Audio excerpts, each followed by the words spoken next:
زعفران لیا جائے. اب زعفران میں بھی میں بہت زیادہ گہرائی میں نہیں جانا چاہتا. 3 قسم کے زعفران ہے. جن لوگوں نے زعفران کا پھول دیکھا ہے وہ بہتر سمجھ سکتے ہیں. ایک زعفران کے پھول میں جو چھوٹا سا باریک سا دھاگے ٹائپ کا ہوتا ہے وہی زعفران ہے. ایک نچلا حصہ ہے, ایک بالکل اوپر کا حصہ ہے, اور ایک بیچ والا حصہ ہے. زعفران کے بیچ والا حصہ ہے. اوپر والے حصے اور نیچے والے حصے میں رنگ کیا جاتا ہے, اور ہمیں اور آپ کو اتنے سستے میں دیا جا رہا ہے. جو یہ وہی 2 حصے ہیں, یا اوپر والے یا بیچ نیچے والے. بیچ والا حصہ کافی مہنگا ہے. یہ زعفران کہا زعفران لو. اب زعفران کتنا؟ 1 مسقال. اس روایت میں جو آیا ہے 1 مسقال زعفران لیجئے. دوسری چیز آقر قوہا, اس کو اپنے انڈیا میں آرکرا کہتے ہیں طبی زبان میں. بہرحال آپ تمام مجھ سے بہتر جانتے ہیں طبی زبان کو آرکرا کہتے ہیں. جب آپ جڑی بوٹی والے کے ہاں جائیے گا یہ لفظ بولیے گا تو وہ سمجھ جائے گا کہ آپ کو کیا دینا ہے. آرکرا یہ دوسری چیز. تیسری چیز ہل, جس کو حوقلہ کہا جاتا تھا. الائچی 2 طریقے کی ہوتی ہے, ایک چھوٹی والی اور ایک بڑی الائچی. تو بڑی الائچی کی بات ہو رہی ہے, چھوٹی کی نہیں. بڑی الائچی لیجئے. سب اتنی ہی مقدار میں جتنی مقدار میں سارا سامان لیا جا رہا ہے. صرف زعفران 1 مسقال. آگے بڑھیے. شاہدانہ, یہ جو بھانگ ہوتی ہے, بھانگ کی جو بیج ہوتی ہے, اگر آپ نے پودا دیکھا ہو بھانگ کا, بھانگ نہیں لینا ہے, بھانگ میں جو بیج ہوتی ہے اس بیج کو جب آپ توڑیے گا اس میں سے بھی چھوٹی چھوٹی کچھ بیجیں نکلیں گی. ان بیجوں کو لیجئے. یہ بھی اتنی ہی جتنی آپ نے اس سے پہلے والا سامان لیا ہے. 5ویں چیز فلفل سیاہ, یعنی یہ کالی مرچ جو ہمارے اور آپ کے سامنے ہے, جس کو فلفل ابیض عربی میں فلفل کہتے ہیں. فلفل ابیض کا نام دیا گیا ہے.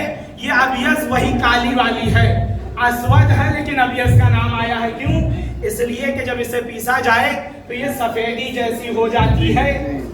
یہ بس بھانگ کا بیج, فلفل سیاہ. اس کے بعد 2 برابر بھیلی. بھیلی بھی 2 قسم کی ہوتی ہے. ایک چاکلیٹی ٹائپ کی ہوتی ہے, وہ نہیں. ایک جو پیلے رنگ والی ہوتی ہے, یہ پیلے رنگ والی بھیلی, اس کو لیا جائے, ملایا جائے. اب آخر میں تقریباً اس تھوڑے تھوڑے کے حصے میں 2 کلو شہد لیا جائے. وہ بھی شہد ایسا جو اصلی ہو. یہ آج کا جو ڈابر والا یا یہ دوسرے جو آ رہے ہیں آرٹیفیشل شہد نہیں, اصلی شہد. اس کے اوپر کا حصہ ہٹایا جائے کیونکہ اوپر کے حصے میں کچھ موم ہو جاتا ہے یا شہد کی مکھیوں کے جو ڈنک ہوتے ہیں وہ سب رہتا ہے. وہ ہٹایا جائے اور پھر مخلوط کیا جائے. ہر روز اسے 1 چمچہ کھایا جائے. یہ آج کی تاریخ میں کرونا کا بہترین علاج. ڈاکٹر کے پاس جانے کی ضرورت نہیں ہے, گارنٹی ہے. ادھر گارنٹی کے ساتھ کہہ رہا ہوں. کیوں؟ کیونکہ اگر کسی اور کا نسخہ ہوتا تو میں تھوڑا سا سوچتا, لیکن یہ اس کا نسخہ ہے جس کو علم اللہ نے دیا ہے. جسے اللہ نے علم دیا ہے وہ بہتر جانتا ہے کہ کن کن چیزوں سے مرض ٹھیک ہوتا ہے اور کن کن چیزوں سے مرض آتا ہے. صلوات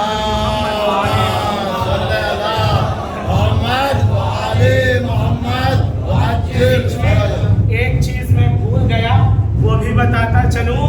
ہرے کہ جو ہرے ہوتی ہے اسے بھی اسی مقدار میں ملایا جائے جس مقدار میں کالی مرچ وغیرہ ملائی گئی ہے.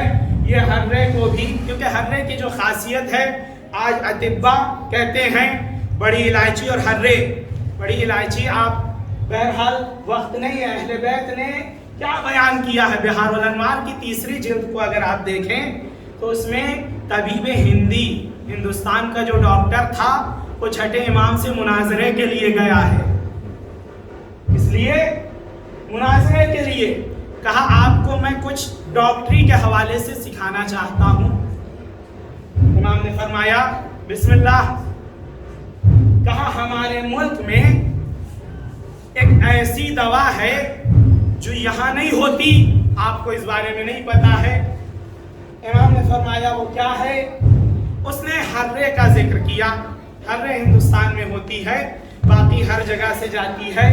جب ہررے کا ذکر کیا امام نے بیان فرمایا مجھے پتا ہے، میں جانتا ہوں، میں تو بڑی الائچی کو بھی جانتا ہوں۔ بڑی الائچی یہ بھی صرف ہندوستان میں ہوتی ہے اور کہیں نہیں ہوتی۔ کہا میں تو بڑی الائچی کو بھی جانتا ہوں۔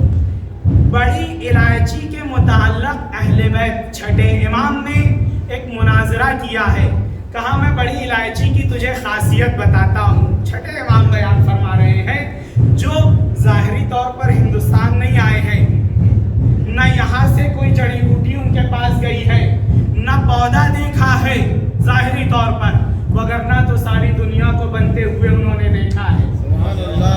کہا تجھے پتا ہے بڑی الائچی کی کیا کیا خاصیت ہے؟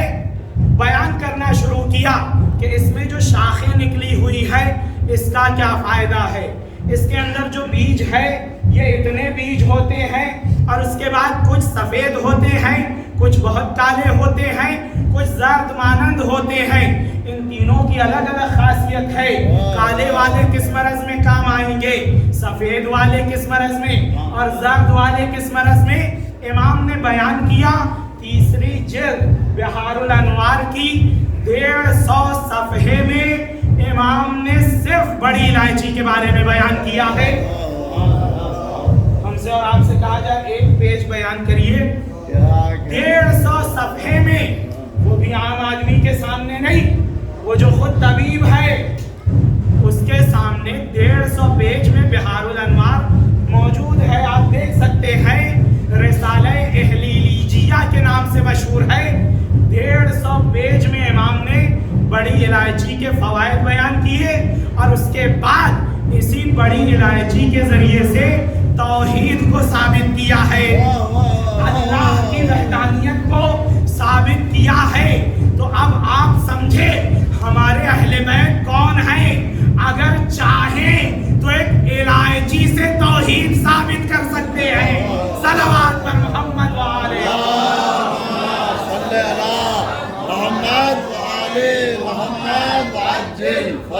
بہرحال قدر اہل بیت نہیں جانی گئی۔ کربلا میں کس در نایاب کو کھویا ہے اس امت نے، یہ اندازہ اس امت کو نہیں تھا۔ عزیزوں، اگر بصیرت والی آنکھیں ہوں، ایک کتاب دیکھ رہا تھا میں، 8 جلدوں پر مشتمل ہے یہ کتاب۔ کربلا میں امام حسین علیہ السلام نے جو حلال اور حرام کا علم بیان کیا ہے صرف کربلا میں، یعنی 2 محرم سے 10 محرم تک 8 جلدوں میں مشتمل ہے وہ احکام، 8 والیوم صرف ان 8 دنوں میں جو کربلا میں احکام بیان ہوئے ہیں۔ کس در نایاب کو کھویا ہے اس امت نے، جو غزائے معنوی دینے والا تھا، امت نے اس در نایاب کو کھویا ہے جس کا کوئی بدل نہیں آ سکتا۔ امام حسین کربلا میں آئے، ظاہری قضیہ یہ تھا کہ امام حسین علیہ السلام ظاہری طور پر لوگ یہ سمجھ رہے تھے کہ مغلوب ہو گئے، لیکن حسین غالب رہا ہے، مغلوب نہیں ہوا۔ چند لوگوں کو 72 شہداء کو ایک جنگل میں گھیرا گیا، لاکھوں کی فوج آئی تاکہ ان شہداء کی آواز بغل والے شہر تک بھی نہ پہنچ پائے اور یہیں کا یہی معاملہ ختم ہو جائے، نام و نشان مٹا دیا جائے۔ یہ مقصد تھا فوج یزید کا۔ لیکن عزیزو، اگر آپ نے غور کیا ہو، سمندر، ایک کنکر سمندر کے بیچ میں آپ پھینکیے، چھوٹی سی لہر اٹھے گی جو شاید ہم اور آپ دیکھ بھی نہ پائیں۔ یہ چھوٹی سی لہر دھیرے دھیرے پھیلے گی اور جب ساحل پر آئے گی یہ بڑی بڑی کشتیوں کو ڈبو دے گی۔ یہی لہر جو یہ چھوٹی سی لہر تھی، کربلا کی مثال یہی ہے۔ اس زمانے میں اس کو دبا دیا گیا کہ کوئی نہ جان پائے، لیکن یہ لہر ہدایت کی لہر بن کر دھیرے دھیرے جب بڑھی ہے نا، تو اس ہدایت کی لہر میں بہت سے لوگ ہدایت پا گئے اور جو ظلم و جور کی کشتیاں لے کر نکلے تھے ان کشتیوں کو اسی لہر نے ڈبو دیا ہے۔ یہ کربلا کا ایک تاریخچہ ہے۔ سید الشہداء میدان کارزار میں آئے، کربلا میں آئے، ایک مختصر سا لشکر لے کر، ایسا لشکر کہ جس میں بچے بھی ہیں، عورتیں بھی ہیں، بوڑھے بھی ہیں، جوان بھی ہیں۔ ہدایت امت کے لیے حسین نے ہر در کو اٹھا کر کربلا میں پیش کیا۔ آتے ہیں، عورتوں کو ساتھ میں لے کر آئے ہیں۔ کسی جنگ میں عورتیں تو نہیں جاتی نا۔ آخر حسین کا مقصد کیا تھا؟ امام حسین چاہتے کیا تھے؟ بچہ تو جنگ میں نہیں جاتا نا۔ امام حسین چاہتے کیا تھے؟ امام حسین کو اپنے جان کی فکر نہیں تھی، امام حسین کو دین اسلام کی فکر تھی۔ اور آج جو دین اسلام زندہ و پائندہ ہے یہ حسین کی برکت ہے اور حسین کے مبارک وجود کی وجہ سے ہے۔ اب اگر ہم مسلمان ہیں تو ہمیں حسینی بھی بننا پڑے گا۔ اگر ہم مسلمان ہیں اور حسینی نہیں ہیں، اس کا مطلب ہم مسلمان بھی نہیں ہیں، کیونکہ حسین ہی کی بدولت یہ دین بچا ہے۔ ہاں عزیزو، وہ وقت بھی آ گیا جب ایک کم سن نوجوان امام حسین سے بار بار اجازت لے رہا ہے۔ بہت سے شہداء آئے، امام حسین سے اجازت لی، امام روئے ہیں، اجازت دے دیا، لیکن اس نوجوان کی اجازت پر تاریخ یہ بتاتی ہے کہ امام حسین غش کھا گئے ہیں۔ یہ نوجوان کون ہے؟ ایک مرتبہ حسن کا لال جناب قاسم آتے ہیں، چچا اجازت درکار ہے۔ امام حسین نے فرمایا، قاسم میرے بھائی کی نشانی ہے، آپ کو کیسے جانے دے دوں؟ کہا مولا بابا نہیں ہے، بابا نہیں ہے، میں اپنے بابا کی جگہ پر آپ کی نصرت کرنے کے لیے تیار ہوں، مجھے روکیے گا نہیں۔ اجرکم علی اللہ، اللہ آپ کو کوئی غم نہ دے سوائے غم اہل بیت کے۔ ہاں عزیزو، جناب قاسم کے بارے میں تاریخ یہ لکھتی ہے کہ جناب قاسم اس طرح سے آئے، امام حسین کے قدموں پر گر گئے، کبھی پیروں کا بوسہ لیتے ہیں، کبھی ہاتھ کا بوسہ لیتے ہیں اور بار بار یہ کہہ رہے ہیں مولا جنگ کی اجازت درکار ہے۔ ارے اب آپ کی مظلومی دیکھی نہیں جاتی ہے، مجھے بھی مرنے کی اجازت دے دے۔ جزاکم ربکم خیر الجزا. اللہ آپ کو کوئی غم نہ دے سوائے غم اہل بیت کے.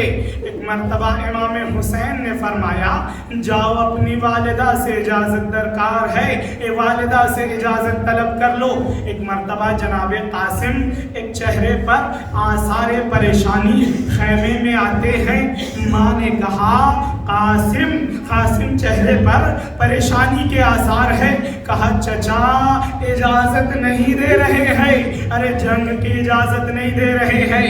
ایک مرتبہ جناب قاسم سے ان کی ماں نے کہا ذرا اس تعویذ کو تو نکالو جو تمہارے بابا نے وقت آخر تمہیں دیا تھا. اجرکم علی اللہ. اللہ آپ کو کوئی غم نہ دے سوائے غم اہل بیت کے. تعویذ امام حسین کے سامنے پیش کیا گیا.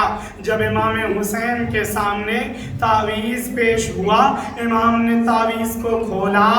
ایک مرتبہ دیکھا ایک خط لکھا ہوا ہے, اے میرے بھائی حسین آپ نرغے اعدا میں ہوں گے, میں نہ رہوں گا, لیکن میری ننھی سی نشانی کو جنگ کی اجازت دے دینا.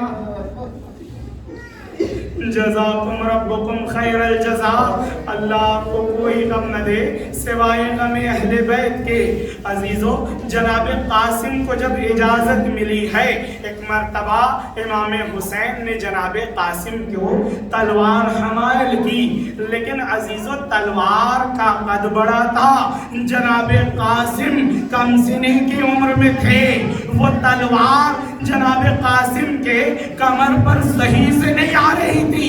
امام حسین نے جناب قاسم کو گھوڑے سے اتارنے کے بعد پیراہن کے بٹن کھول دیے, پیراہن چاک کیا. پیراہن جب چاک ہوا آستینیں اوپر کر دی اور کہا قاسم اب آپ جائیے. میں کہوں گا مولا یہ کیا کیفیت ہے جو آپ قاسم سے اس طرح سے پیش آ رہے ہیں. ارے عجب نہ ہو مولا جواب دے. عرب میں گریبان چاک کر دینا یتیم کی علامت ہوتی ہے. ارے حسین چاہتا ہے یہ فوج اشقیاء یتیم حسن پر رحم کرے, شاید اسے نشید. الا لعنت اللہ علی القوم الظالمین. فسيعلم الذين ظلموا أي منقلب ينقلبون. الہی سلامتی ایمان, الہی سلامتی ایمان, الہی سلامتی ایمان. ربنا تقبل منا انك انت السميع الدعاء. یا حسین یا حسین.